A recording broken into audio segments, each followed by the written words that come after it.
नमस्कार. ऐका मंडळी, अहो ऐकलंच पाहिजे. कारण ज्या बाप्पाच्या कृपेमुळे हे सगळं सुरू आहे ना, त्या बाप्पाविषयी बोलताना आपण नेहमी श्रद्धेने ऐकत असतो. आणि म्हणूनच लालबाग सार्वजनिक उत्सव मंडळ, गणेश गल्ली, मुंबईचा राजा प्रस्तुत ऐका मंडळी या पॉडकास्टमध्ये मी पूनम चांदोरकर आपल्या सगळ्यांचं मनापासून स्वागत करते. मंडळी, तुम्ही मला ओळखलंच असेल.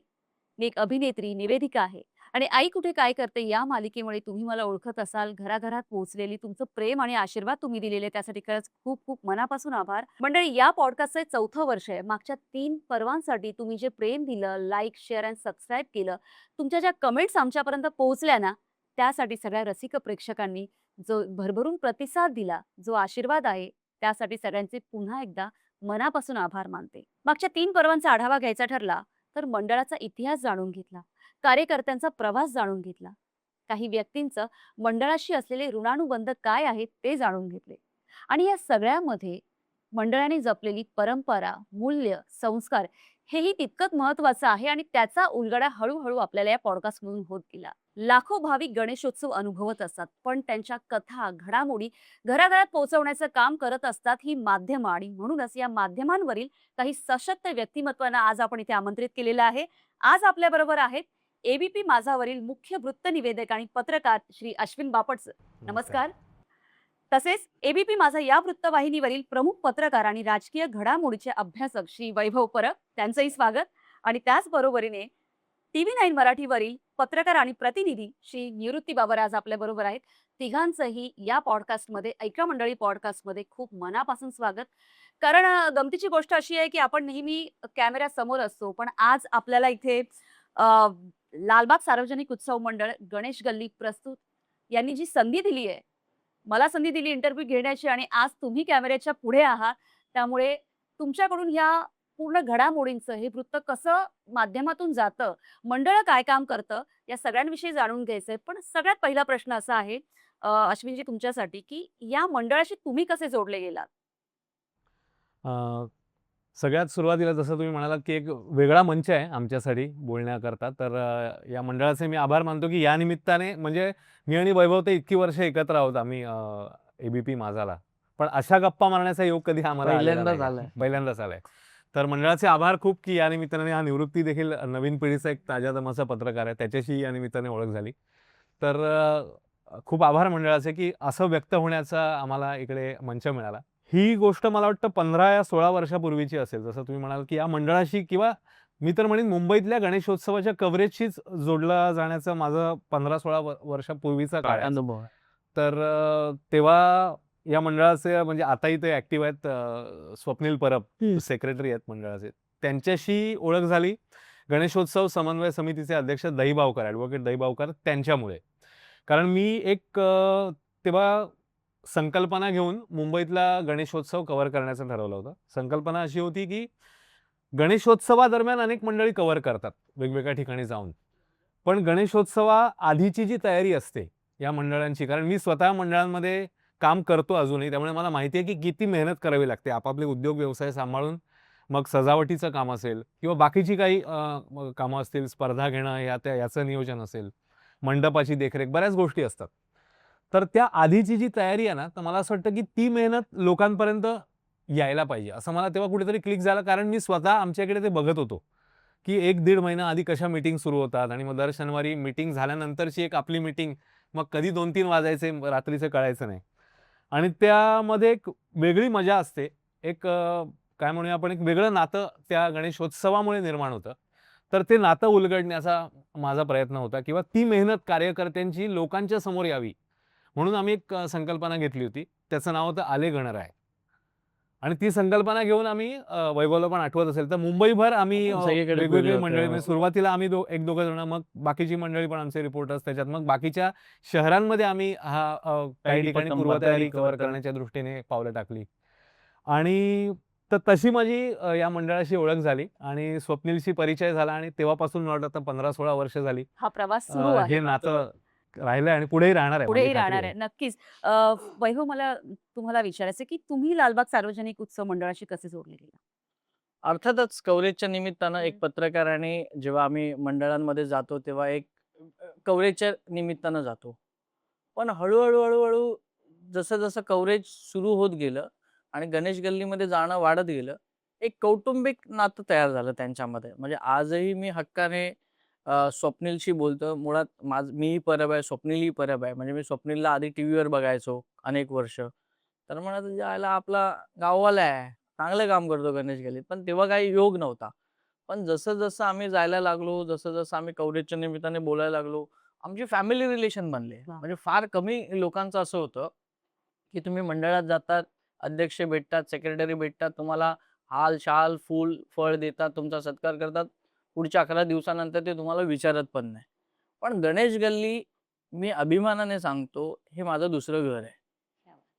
कारण की ह्या मुलांबरोबर राहण्यात ना एक वेगळा आनंद आहे. म्हणजे माझी ड्युटीच तिकडे असायची. सकाळी 7 ते रात्री 7 पर्यंत. कारण का काय व्हायचं, सकाळची आरती वगैरे दाखवायचं टीव्हीवर.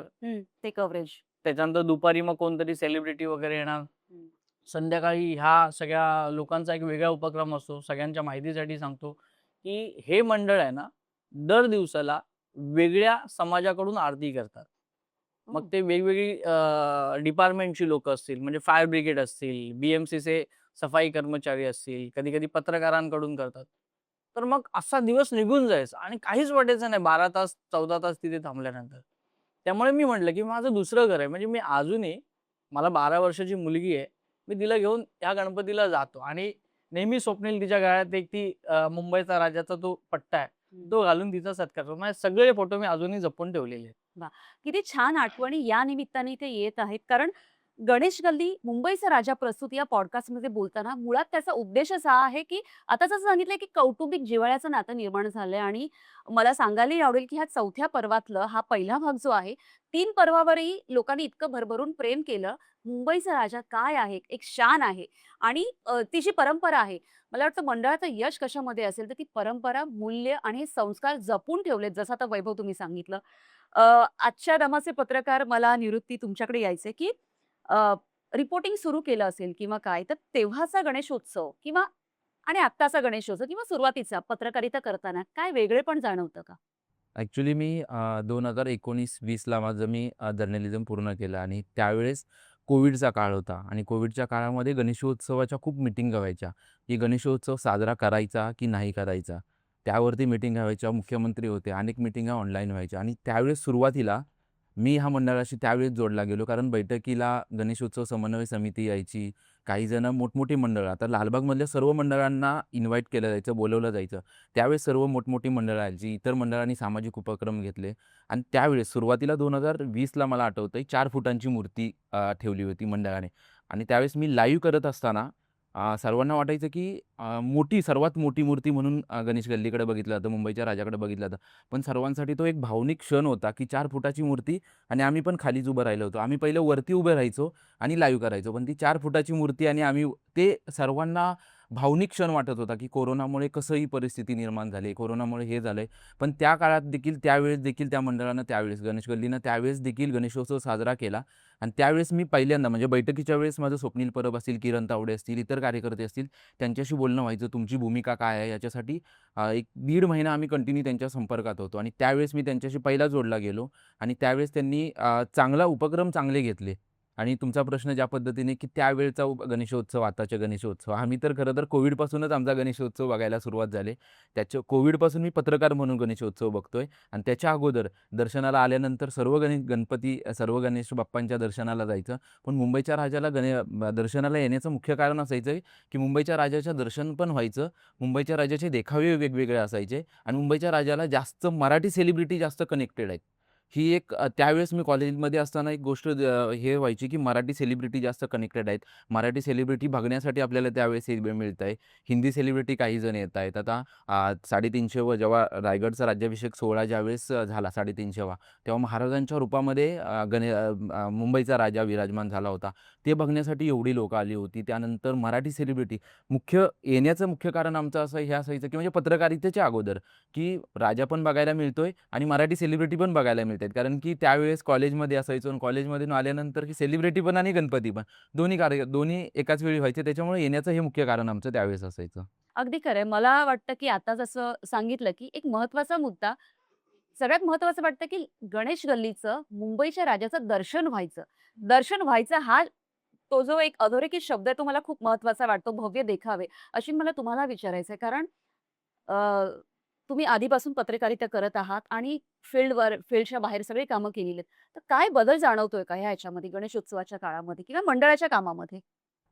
अ, तसं बघितलं तर बदल काळानुरूप झालेलाच आहे आणि आणि चांगले बदल तो होत काही असतात. प्रमाणात तुम्हाला स्वीकारावा पण लागतो. म्हणजे आता जर तुम्ही अगदी अलीकडचं बघितलं तर अ, काय म्हणूया आपण Instagram असेल किंवा ही जी सोशल मीडिया वाढल्यानंतर रील्स कॉम्पिटिशन किंवा ह्या ज्या गोष्टी आलेल्या आहेत, तर तो बदल आहेच.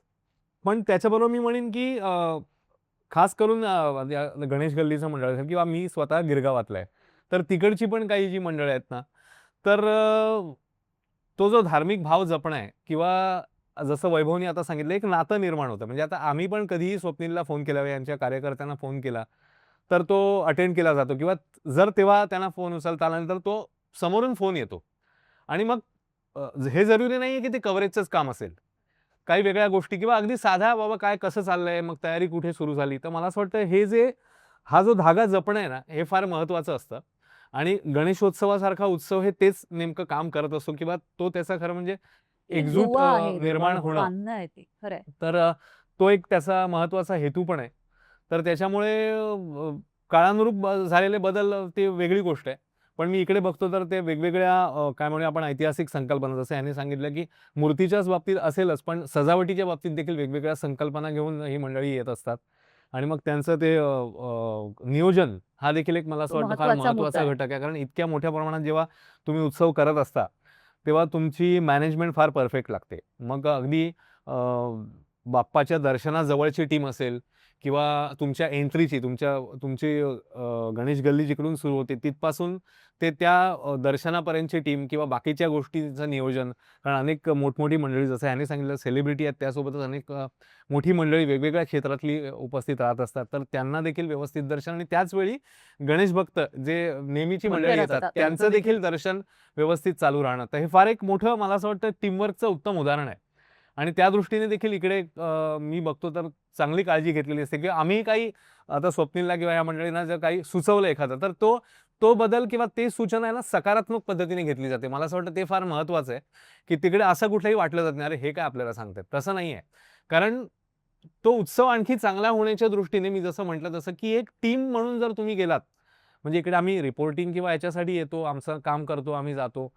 पण त्याच्यानंतर जाताना आठवणी कुठल्या असतात मनामध्ये, तर या असतात, की आपल्याला ज्या पद्धतीने काय म्हणूया आपण आपलेपणाने त्या मंडळींनी आपल्याशी गप्पा मारल्या किंवा आपल्या एखाद्या सूचनेला त्यांनी अंमलबजावणी केली किंवा त्याच्यावर विचार केला, तर ते नातं आणखी मग घट्ट होतं. ते संस्कार जोपासण्याचं काम मंडळ सातत्याने करत आहे आणि हे खूप महत्वाचं आहे, की दर्शन मिळणं किंवा भव्य देखावे, जे आपले भाविक ज्या भक्तीने तिथे येतात, त्यांना खरं तर ते दर्शन मिळणं आणि ते देखावा बघायला मिळणं ही सुद्धा एक गणरायाच्या चरणी खूप मोठी गोष्ट आहे.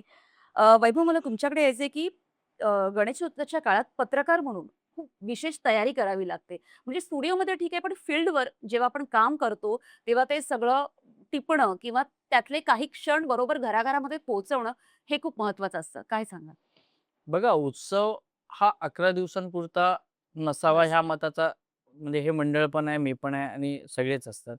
कारण का 11 दिवसामध्ये जे भाविक येतात, हं. जे दानपेटीत पैसे टाकतात.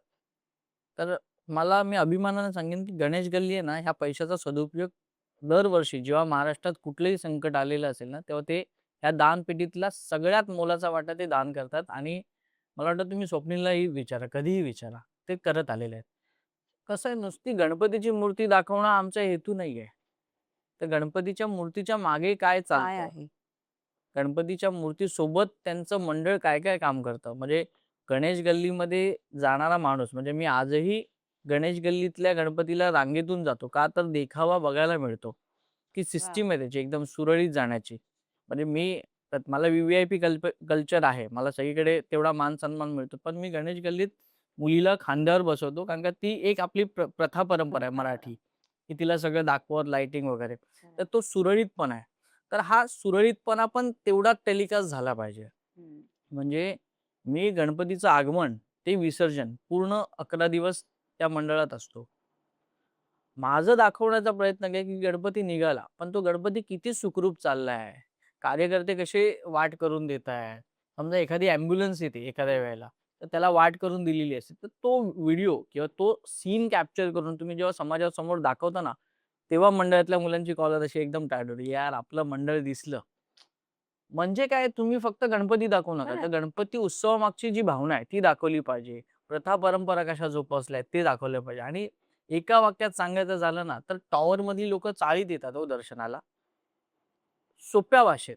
कारण का चाळ आहे ना, ही संस्कृती जपली आहे. म्हणजे आज जपली. सगळ्या चाळी तुटल्या, टॉवर झालेत. सुदैवानं आज सगळ्यांना मोठमोठी घरं मिळाल्यात. पण ती जी संस्कृती आहे ना तळागाळातली, ती तुम्हाला गणेश गल्लीतच पाहायला मिळते. त्यामुळे बदललेलं स्वरूप, बदललेली परिस्थिती, हे कॅमेऱ्यासमोर दाखवलं ना, तर लोकांना जास्त आवडतं. अगदी खरं आहे. जसं आपण म्हणतो, की काही क्षण किंवा काही गोष्टी इतिहास घडवतात. जसे 11 दिवस एक इतिहास घडत असतो. मंडळाचं, भक्तांचं, गणेश गल्लीचं किंवा एकूणच त्या उत्सवाचं जे नातं असतं आणि ते नातं टिपण्याचं, ते क्षण कॅमेऱ्यामध्ये कैद करण्याचं काम आपण म्हणजे तुम्ही करत असतात. आणि मुळात हे पॉडकास्ट किंवा हे येण्यामागचा उद्देशच हा आहे, की त्याच्यामागची मेहनत किंवा त्याच्यामागे जे कार्यकर्ते काम करत आहेत, जे दिवस-रात्र काम करत आहेत आणि हेतू किंवा उद्देश एकच आहे, की माझ्या बाप्पाचं किंवा जे भाविक येतात त्यांना दर्शन मिळावं, देखाव्याचे आनंद घेता यावा आणि कोणालाही त्रास न होता सामाजिक बांधिलकी ही जपली जावी. खरं तर उत्सवाच्या काळामध्ये नियोजन करणं हे तितकं सोपं नाहीये, हे तुम्हालाही माहीत आहे. अश्विनजी तुम्ही काय सांगाल, की त्यावेळेला कसं नियोजन केलं जातं या मंडळांकडून आणि ते कैद करताना किंवा कॅमेऱ्यामध्ये टिपताना किती कसरत केली जाते? नाही, हे फार महत्त्वाचं आहे. म्हणजे जसं मगाशी मी उल्लेख केला, की नियोजन मग आता वैभवनीच जे सांगितलं, की म्हणजे 3 मला असं वाटतं टप्पे केले पाहिजेत. उत्सवाच्या आधीचा काळ, उत्सवाचा काळ आणि उत्सवानंतर देखील जी कामं असतात मला असं वाटतं ती पण फार महत्त्वाची असतात किंवा विसर्जनाचा जो दिवस असतो कारण 8-10 दिवस खूप जागरणं होत असतात. आपल्या काही मंडळींच्या घरी गणपती असतो आणि त्याच वेळी सार्वजनिकमध्ये देखील तुम्ही इन्व्हॉल्व असता. तर मला वाटत नाही काही कार्यकर्ते मंडळी 2-3 तासापेक्षा जास्त ते 10 दिवस झोपत असतील. म्हणजे आम्ही स्वतः कारण काम केलंय मंडळामध्ये त्यामुळे आम्हालाही माहिती आहे, की आम्ही जेव्हा घरी यायचो, वैभवला पण माहिती असेल ही गोष्ट. 12-1 वाजता आम्ही जर शिफ्ट आमची संपून घरी आलो, तर 1 ते 4:30 आम्ही मंडपात असायचो.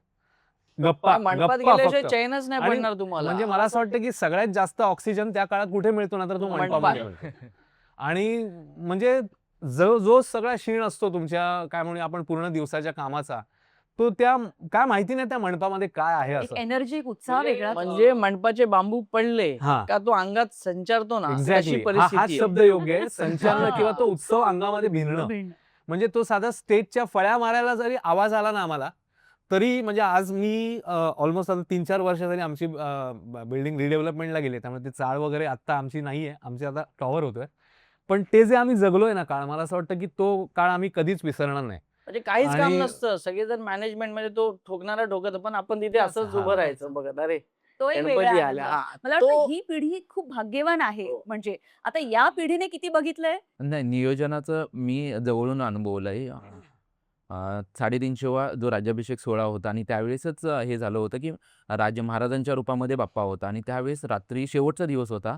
आज 2:30-3ची रात्रीची वेळ होती आणि कसं मोठी मूर्ती असते, बाहेर काढायचं असतं म्हणून अगोदरच मंडप वगैरे बाजूला करायची तयारी सुरू होती, की विसर्जनाची आता आपल्याला तयारी करायची आहे. 2:30-3ची वेळ होती आणि आम्ही तिथे अनुभवत होतो, की रात्रीच्या 2:30-3 वाजता एक व्ही-आय-पी येणार होते दर्शनासाठी आणि त्यावेळेस आपण व्ही-आय-पी यायच्या अगोदर आपण म्हणजे तयारी करायची कशी?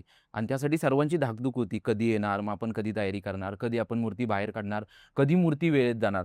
3 वाजता दर्शन झालं. त्यानंतर संपूर्ण त्यांनी तयारी करायला घेतली. सकाळी 8 वाजता पहिली आरती होती. आरती झाली आणि आरती झाल्यानंतर बाप्पा ह्याच्या विसर्जनाच्या मिरवणुकीच्या दिशेने गेला आणि मंडपाच्या बाहेर गेल्या-गेल्या काहीतरी गाडीमध्ये तांत्रिक बिघाड झाला होता. वैभव सर आणि आम्ही वरती टॉपच्या बिल्डिंगवरती होतो आणि तिथून आम्ही ते कव्हरेज करत होतो. आम्ही सर्वांना होतं, की अरे मध्येच गणपती का पुढे थांबले? का नाही गणपती जात? पुढे तरी का येत नाही? हां. गणपती पुढे.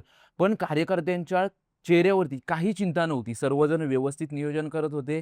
गर्दी येत होती. गर्दीला आणि त्यावेळेस लहान मुलं खूप असतात. कारण की लालबागमध्ये सर्वात पहिला हा बाप्पा निघतो. मुंबईचा राजा सर्वात पहिला विसर्जनाचा पहिला मान मुंबईत असतो. पहिला मान ह्या राजाचा आहे हां, आणि ह्या आम्ही हे वारंवार रिपीट रिपीट आम्ही मुंबईतला करतो. हा मुंबईचा पहिला. राजा. मुंबईतला काय मी तर बोलीन महाराष्ट्रात पहिला गणपती विसर्जनासाठी हा निघतो. हां, निघतो आणि त्यावेळेस आम्ही वरती होतो. पाऊस थोडा-थोडा येत होता आणि आम्ही म्हणतो अजून मूर्ती पुढे का येत नाही, मूर्ती पुढे का येत नाही. त्यावेळेस कार्यकर्त्यांनी घेतलेली मेहनत आम्ही तिथून वरून बघत होतो. त्यावेळेस बहुतेक टायर पंक्चर ट्रॉलीमध्ये होता, काहीतरी टायर तांत्रिक काहीतरी बिघाड झाला पंक्चर होता. झाला होता. ट्रॉलीमध्ये बिघाड झाला होता. विसर्जनाचे दिवस होते. वाहतूक कोंडी एवढी होती. तरीसुद्धा मंडळाने 1 ते दीड तासात व्यवस्थित ट्रॉली करून बाप्पा व्यवस्थित आणि त्यावेळेस आमच्या डोक्यात आम्ही दोघे चर्चा करत होतो. त्यावेळेस आमच्या डोक्यात काय, पुढे का जात नाहीये? इथे उशीर झाला तर दोन्ही राजांच्या भेटीला उशीर होईल. नंतर गर्दी उशीर होईल. विसर्जन उशीर होईल. हे सर्व आमच्या डोक्यामध्ये किंवा आम्ही चर्चा करा. आम्ही कारण काय रिपोर्टिंग कसं असतं, गणेश गल्लीतला राजा निघाला, मुंबईचा राजा निघाला का तो असा लालबागच्या राजाच्या इकडनं निघतो आणि लालबागचा राजा यायला असं ते एक कॅल्क्युलेशन एकत्र असतं. होऊ नये. हां. तर आमचं काय गर्दी होऊ नये किंवा बरोबर. ह्या गोष्टी लोकांना आम्हाला त्रास पण होऊ नये. बरोबर. डोक्यात असतात आणि आम्हाला ते सांगावं लागतं की आता गर्दी कमी होते किंवा वाढत चालले आणि जगभरातली गर्दी लालबागला तुम्हाला 11व्या दिवशी दिसणार, कारण का सगळे गणपती तुम्हाला वरून पाहायला मिळतात. हां, नाही एकत्रित आपण जातो एकत्रित. पण आम्ही एक तिथे पत्रकार म्हणून कव्हरेज करत असतो. पण एक भीती पण मनात असते, की चेंगराचेंगरी होऊ नये, चुकीचा मेसेज जाऊ नये, कुठेतरी चेंगराचेंगरी झाली, कोणाला दुखापत होऊ नये, याच्यासाठी पण अनेक प्रयत्न आणि त्यावेळेस मंडळ आम्हाला मदत करतं. पण आजूबाजूचे लालबागचे नागरिक आहेत. आता आम्हाला वरतून चांगला टॉप अँगल व्यवस्थित दाखवायचं, तर तिथले इमारतीवाले आहेत, मोठमोठे टॉवर्सवाले आहेत, ते पण चांगली मदत करतात. आणि ह्या संपूर्ण दिवसामध्ये 11 दिवसात एक एक काळजी असते ती म्हणजे कार्यकर्ते झोपतात की नाही. काम करून हे त्याचा एक कार्यकर्ते वेगळा पॉडकास्ट खरं तर हां, व्हायला पाहिजे. कार्यकर्ते कार्य- कार्यकर्ते कसं काम करतात? हां, हो. ती गणेश गल्लीची आता आम्ही जरी गेलो, निवडणुकीच्या काळात गेलो, आता गेलो, गणेश गल्लीची एवढीच गल्ली आहे आणि ते छोटंसंच मैदान आहे. यामध्ये एवढा मोठा देखावा, एवढी मोठी मूर्ती आणि एवढी गर्दी मॅनेज कसे करतात? निवृत्ती, आता तुम्ही जे सांगितलं त्याच्यामध्ये एक एक गोष्ट अजून जाणवली, की जेव्हा तो तांत्रिक बिघाड झाला किंवा अडचण आली, त्यावेळेला कार्यकर्त्यांच्या चेहऱ्यावर मात्र एक शांतता होती. कारण कुठेतरी मला वाटतं ती श्रद्धा होती किंवा ते एक माहीत होतं, की हे जे संकट आलंय, तो बाप्पा निभावणार. आणि त्याच्यामुळे कारण त्यांनी घेतलेली मेहनत किंवा ज्या श्रद्धेने, ज्या संस्कारांनी किंवा ज्या परंपरेने इतके वर्ष चालत आलेला हा गणेश उत्सव आहे, त्यामुळे त्यांना हे माहीत असेल, की हे बरोबर परफेक्टली काम होणार आहे. जसं तुमच्या तिघांनाही म्हणजे अश्विनजी तुम्हाला विचारायचं, की जेव्हा हे कव्हरेज होतं, जेव्हा टेलिकास्ट होतं किंवा प्रत्येक भाविकाला असं वाटतं, की ते बघताना, की मी तिथे आहे किंवा हे मी बघितलंय किंवा मी ते अनुभवतोय. त्यावेळेला लोकांचे जे कमेंट्स येतात किंवा काय, की मुंबईचा राजा बघितला आणि ते सगळं असं, की मी त्या देखाव्यात, त्या जागेवर उभी आहे. तर त्यावेळेला काय वाटतं म्हणजे जे कमेंट्स किंवा प्रतिक्रिया येतात? नाही, खूप स्वाभाविक छान वाटतं याचं कारण जसं मी म्हटलं, की आम्ही स्वतः तो उत्सव जगलेला असल्यामुळे ना, आम्हाला ते म्हणजे काय म्हणूया आपण, आम्हाला ती ॲक्टिंग करावी लागत नाही, ते दाखवताना. म्हणजे वैभव पण ह्याला ॲग्री करेल. कारण आम्ही स्वतःच ते वातावरण जगलोय. त्याच्यामुळे ते अतिशय नैसर्गिकपणे येतं आमच्यामध्ये. आणि मग तिकडची सजावट असेल, मूर्ती असेल किंवा काही वेळा मूर्तिकार तिकडे उपस्थित असतात, सजावटकार असतात. मग त्यांची मेहनत समोर आणण्याचा प्रयत्न किंवा जसा आता कार्यकर्त्यांचा विषय झाला. तर मला असं वाटतं, की कुठलंही कव्हरेज करत असताना म्हणजे वैभवला रिपोर्टिंगचा जास्त अनुभव आहे माझ्यापेक्षा. मी फक्त फील्डवर अश्विन सरना एक इंटरप्ट करतो, की तुम्ही म्हणालात श्रद्धेचा विषय. तुम्ही बाकीच्यांचं सोडा. आमची हालत कधी माहिती आहे, जेव्हा सकाळी 7:00ला आरती होते. हां, त्याच्यानंतर मंत्रोच्चार केले जातात. शेवटची जी अक्षता असतात त्या गणपतीला वाहताना ना, तो जो वातावरण असतं ना, म्हणजे ते आमच्याच डोळ्यात अश्रू येतात, की 11 दिवसाची केलेली सेवा आज इकडे संपली. आता पुढच्या वर्षी येणार.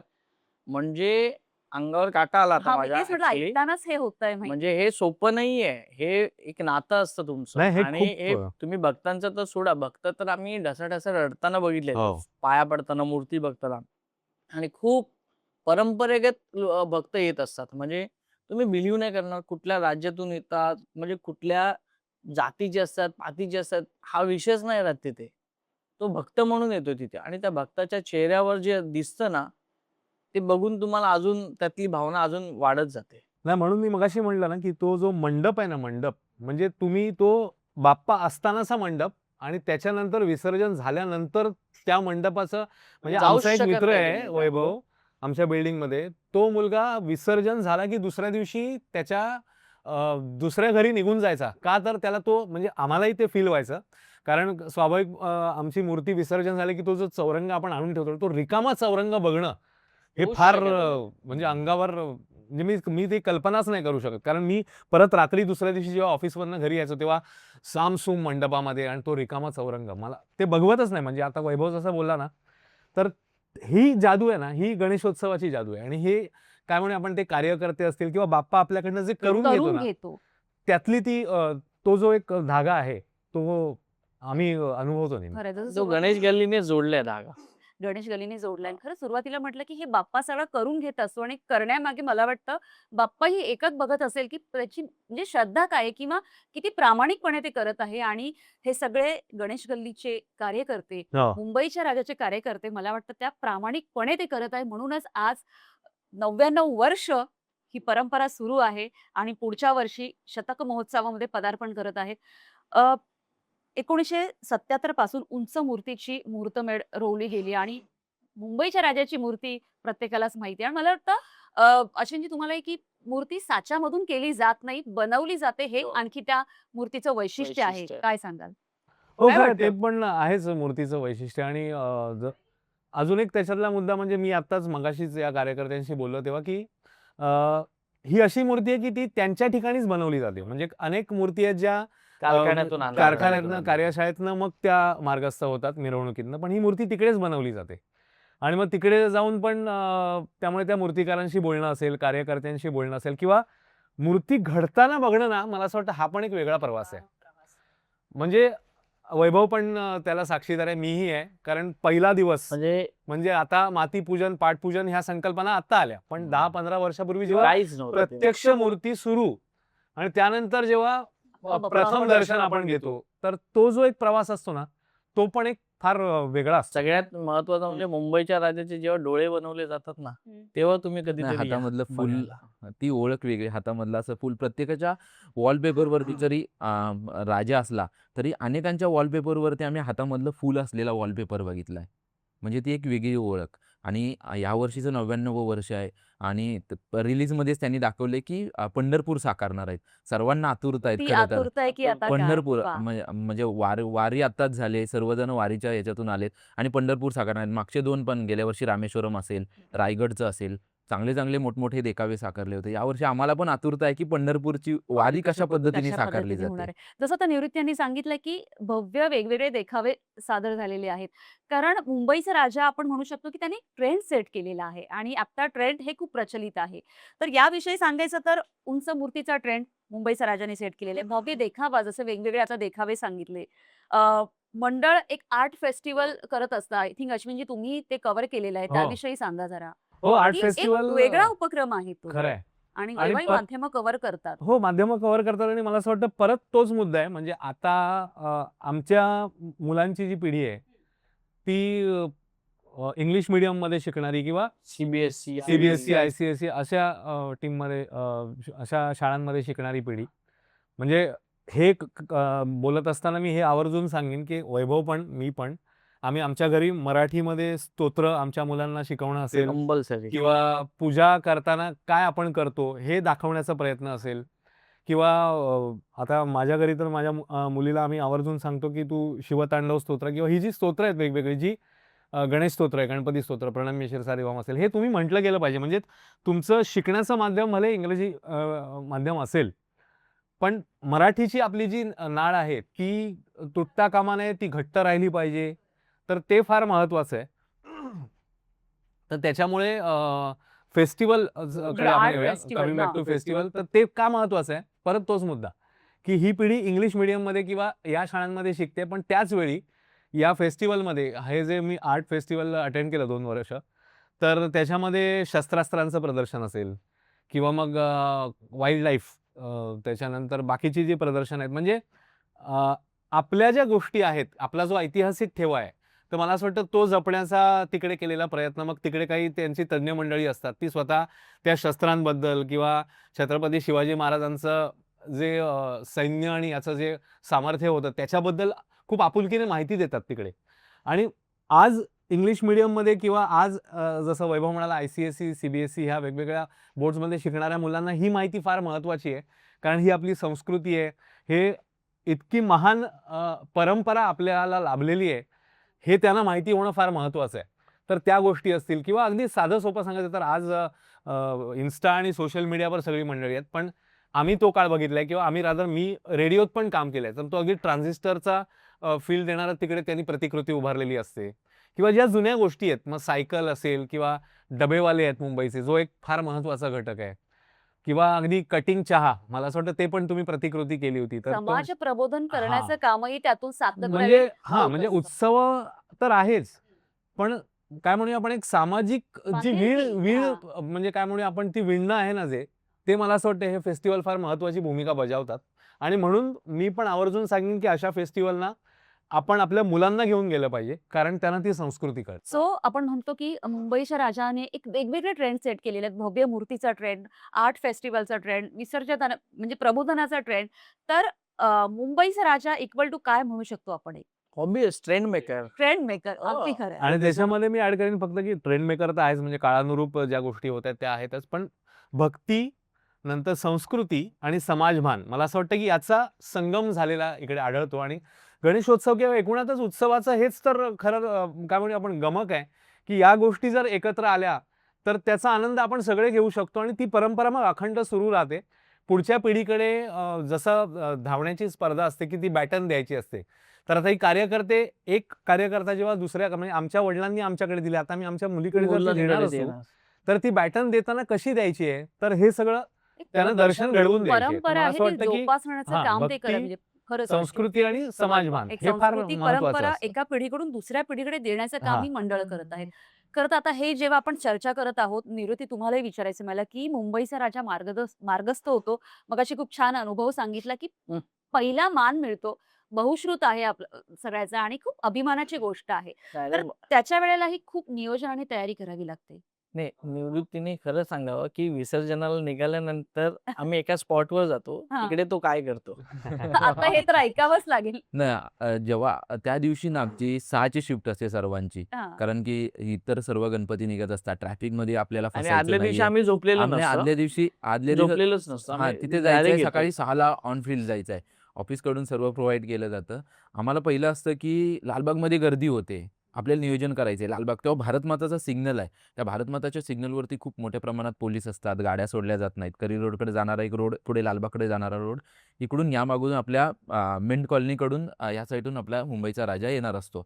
आम्ही तिथे थोडा वेळ थांबतो आणि त्यानंतर डायरेक्ट आम्ही बिल्डिंगवरती एका बिल्डिंगवरती जातो. सर्व पत्रकार तुम्हाला जर त्यावेळेस कोणाला जर आता मी सांगतोय, आम्ही एवढ्या वर्ष करतोय, आता सांगतोय, जर कोणाला त्यावेळेस चमकायचं आहे, की टीव्हीवर दिसायचंय, तर त्या बिल्डिंगवर यायचं सर्वांनी. फक्त आम्ही पत्रकार उभे असतो, कॅमेरामन ओके. तिथे आणि संपूर्ण तिथून राजा निघाला 8 वाजता राजा बाहेर निघाला, की मग तिथून वरतून पुष्पवृष्टी पुष्पवृष्टी होते. होते. लोकं गल्ली आणि ती जुनी परंपरा आहे ना खिडकीतून बघायची, ती ती तिथून बघायला मिळते. आम्ही कॅमेऱ्यातून बघत असतो आणि लोकांना दाखवत असतो. पण आम्ही पण तिथून अनुभवत असतो. आणि वैभव सर म्हटले, की "काय तुम्ही तिथं करत असतात?" आम्ही पूर्ण टेरेस ओपन असतो, दुसरे कोणी नसतात, गर्दी कमी असते. खाली गर्दी आहे, आम्ही वरती काय करतोय, तर आम्ही शूट करतोय एवढं चांगलं. एकमेकांचे फोटो काढ, चर्चा कर, पुढे काय नियोजन आहे, आज किती टाईम थांबायचं आहे. कारण त्या दिवशी आमची हमखास 12 ते 14 तासापेक्षा जास्त शिफ्ट होऊन जाते. आणि पण खाली त्यावेळेस काही कंटाळा येत नाही, खाली काही होत बँजो नाही. वाजत असतो आणि निवृत्तीवरती नाचत असतो. हे काही सांगत नाही येत. हा एक महत्वाचा मुद्दा आहे. कारण का काय शेवटी आम्ही आमचं तो गणपती आनंद विसर्जन कधी कधी घेणार? करणार? खरंय. आम्ही कॅमेरासमोर नाचू शकत नाही, पण कॅमेराच्या पाठीमागे तर नाचू शकतो ना. आणि आम्हाला तो मुंबईच्या राजामुळे तिथे आम्हाला तो अनुभव घ्यायला मिळतो. कारण का सुरुवातच आमची सकाळ तिकडे आणि सकाळी तुम्ही नाचलं तर तुम्हाला दिवस असाच निघून जातो. बाप्पाची कृपा अशीच होत असते. मग काय? खूप छान आपल्याशी गप्पा चालल्यात. पण मला म्हणायचंय की श्रद्धा, सेवा आणि संस्कृती. खरं बघायला गेलं तर हे जे मंडळ गणेश गल्लीचं मुंबईचं राजाचं मंडळ आहे, ते या 3 मूल्यांवर उभं आहे आणि म्हणूनच 99 वर्ष हा प्रवास सुरू आहे. ती परंपरा सुरू आहे आणि ती जबाबदारीने ती मूल्य जोपासणं ही साधी गोष्ट नाहीये. पुढच्या वर्षी शतक महोत्सवामध्ये पदार्पण करणार आहे आणि अनेक वर्ष तुम्ही माध्यम म्हणूनही त्यांच्याशी जोडले गेलेले आहात. तर अगदी एक आठवण म्हणा किंवा काय सांगावसं वाटतं प्रत्येकाला एक मंडळाबद्दल किंवा बाप्पाबद्दल, मुंबईच्या राजाबद्दल आपल्या निवृत्ती पहिला मान. ट्रेंड आपण बघितलं की मुंबईचा राजा म्हणजे ट्रेंड एक नवीन हे सुरुवात झाली. पण ना एक सामाजिक उपक्रम पण खूप राबवले जातात. मला स्वतःला एक अनुभव आलाय की आता लालबाग परळ म्हटलं की सर्व प्रकारची हॉस्पिटल बाजूला आहेत.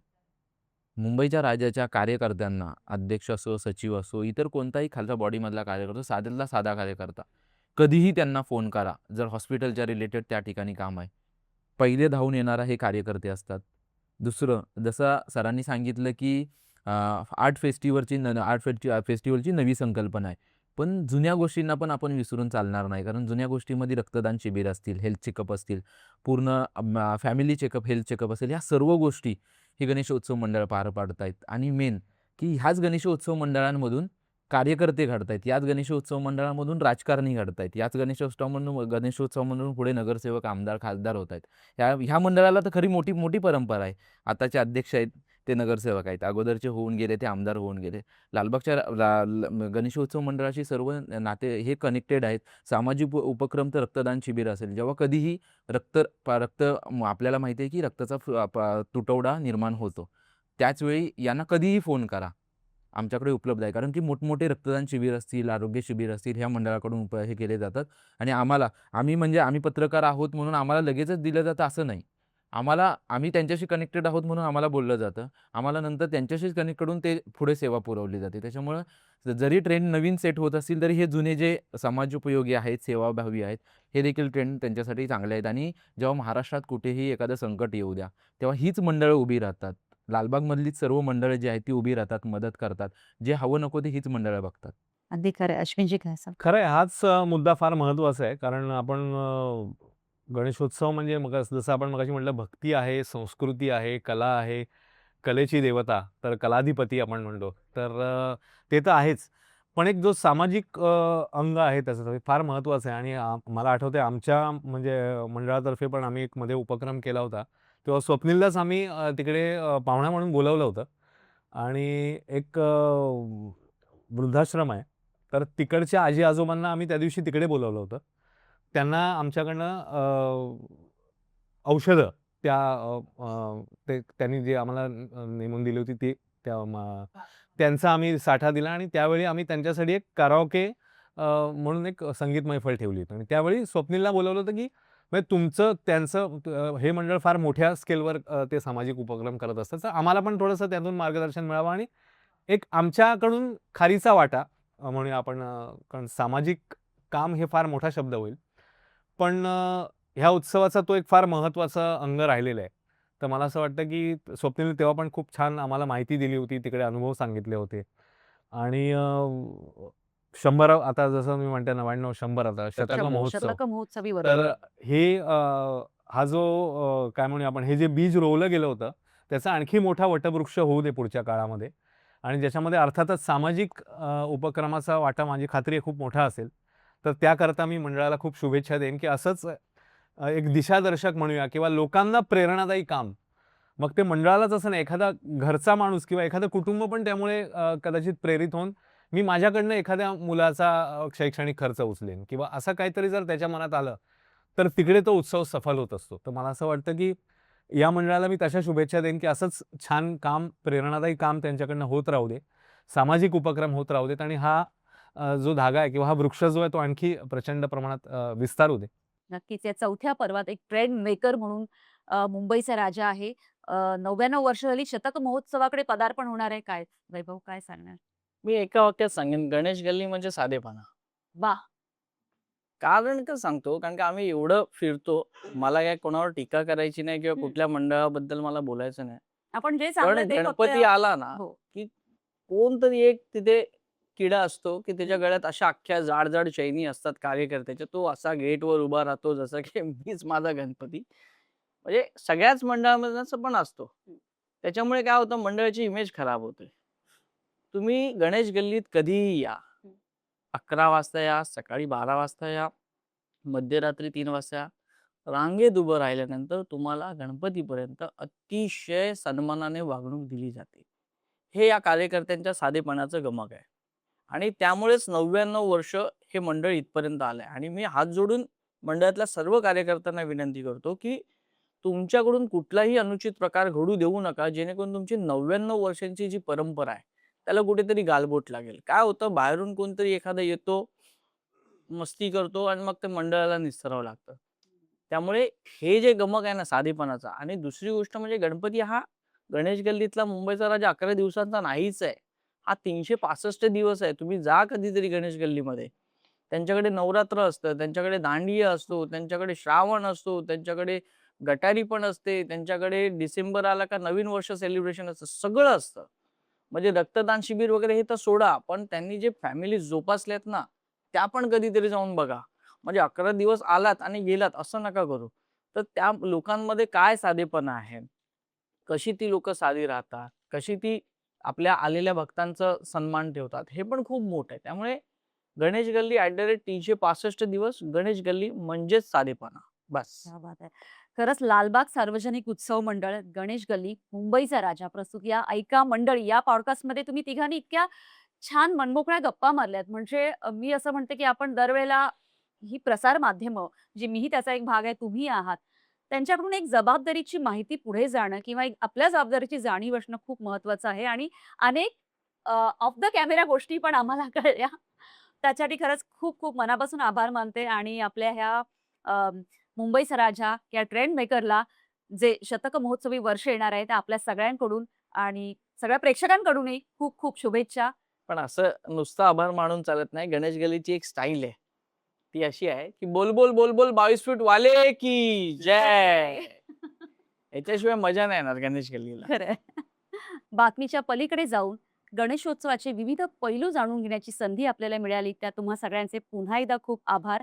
खरं तर आता मंडळ 99 वर्ष होऊन आपल्या शतक महोत्सवाकडे पदार्पण करत आहेत आणि त्यासाठी मंडळाचे विविध उपक्रम काय आहेत, तुम्हालाही त्यात सहभागी व्हायचं असेल, जाणून घ्यायचं असेल, तर आपल्या या चॅनलला नक्की लाईक, शेअर आणि सबस्क्राईब करा. कमेंट्स करा. तुमच्या काही नवीन सूचना असतील, तर त्याही आमच्यापर्यंत नक्की पोहोचवा. हे 4थं पर्व हा भाग तुम्हाला कसा वाटला, आम्हाला नक्की कळवा. धन्यवाद.